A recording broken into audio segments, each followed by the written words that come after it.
Soy M y vengo a exponer el caso del asesino, Jack el Destripador. Ha pasado más de un siglo y todavía perdura el misterio.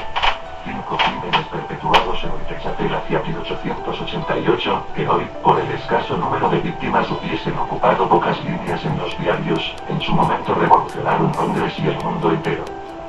Durante 100 años, investigadores, detectives, policías y muchos aficionados han tratado de establecer un perfil psicológico que ayudase a determinar la personalidad o el nombre del asesino, pero hasta ahora solo se han podido identificar los nombres de unos posibles sospechosos.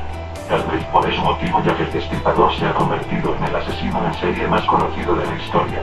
Su nombre nos evoca una silueta entre la niebla del Londres victoriano, una sombra con capa y sombrero negros que ataca a sus víctimas y desaparece para siempre de la escena del crimen. No en vano se han escrito sobre él cientos de libros, canciones, óperas y películas. Es la perfecta historia de suspense, el gran misterio sin resolver. En el año 1888, Whitechapel era uno de los peores distritos de todo Londres. En las calles, hombres, mujeres y niños arrastraban una vida de pobreza y delincuencia en la que muchas veces el único alivio era el que podía ofrecerles una botella de alcohol barato. Los callejones oscuros desembocaban en bares mugrientos y burdeles miserables en los que algunas mujeres se ganaban la vida prostituyendo sus cuerpos por unos pocos peniques. Fue precisamente aquí, en el East End londinense, donde tuvo lugar el breve reinado de terror del temido descuartizador que firmaba sus crímenes como Jack el Destripador. Su primer crimen oficial, por así decirlo, el que reconocen todas las crónicas, tuvo lugar el 31 de agosto, aunque en su día se sospechó que por lo menos 2 asesinatos anteriores menos publicitados habrían sido también obra suya. Ese día estaba amaneciendo muy lentamente. Las calles todavía estaban oscuras, y a pesar del frío algún que otro paseante comenzaba a circular por el barrio. Uno de ellos distingue a lo lejos el cuerpo de una mujer tendido en el suelo que a primera vista parecía desmayada, pero cuando se acerca para tratar de ayudarla, ve que unas terribles heridas la habían casi decapitado. Horrorizado, no deja pasar un minuto y avisa al primer policía que hacía su ronda por el barrio, quien acompañado de un médico distingue bajo la luz de una linterna que la muerte le había sido provocada por 2 golpes con arma blanca que le había seccionado la tráquea y el esófago. El cuerpo, todavía caliente en partes, indicaba que el momento del crimen no debía de haber sido de más de media hora antes de haber encontrado el cuerpo. Tras un examen más detallado en la sala de autopsias, descubren además que había sido brutalmente golpeada en la mandíbula inferior izquierda, posiblemente por una persona zurda, y que su abdomen había sido mutilado. Por lo demás, el asesino no había dejado otras pistas tras de sí, ni testigos, ni el arma homicida. Ninguno de los vecinos oyó nada. La identificación de la víctima no fue tarea fácil, aunque unos días después su padre y su exmarido identifican el cuerpo de una mujer de 42 años, prostituta, llamada Anne Marie Michaels y conocida como Polly. Polly había estado casada y tenía 5 niños, pero su adicción al alcohol había hecho que su matrimonio se rompiera.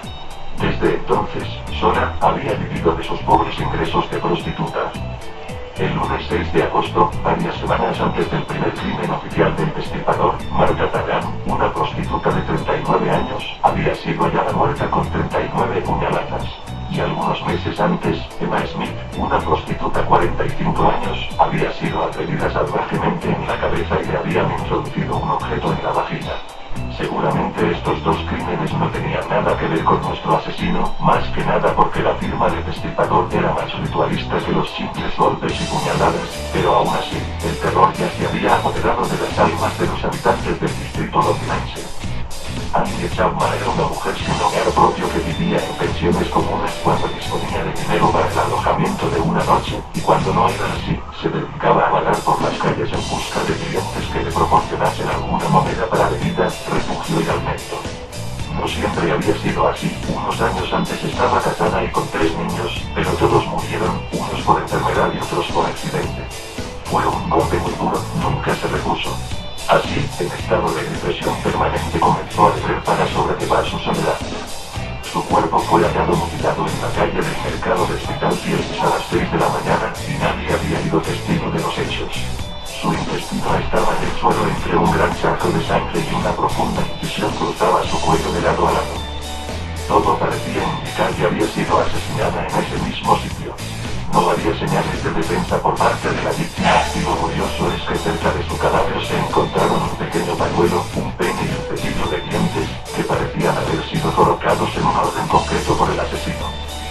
Según el médico forense que vio el cadáver, el asesino había agarrado a Annie por la barbilla y la había degollado por la espalda de izquierda a derecha y por la fuerza empleada, posiblemente con la tentativa de decapitar. Eso le había causado la muerte. Las otras heridas infligidas y las mutilaciones abdominales habían sido realizadas post-mortem. El abdomen había sido abierto para extraer la vagina, el útero y la vejiga, que no fueron hallados. Muchos otros múltiples asesinatos que no me dan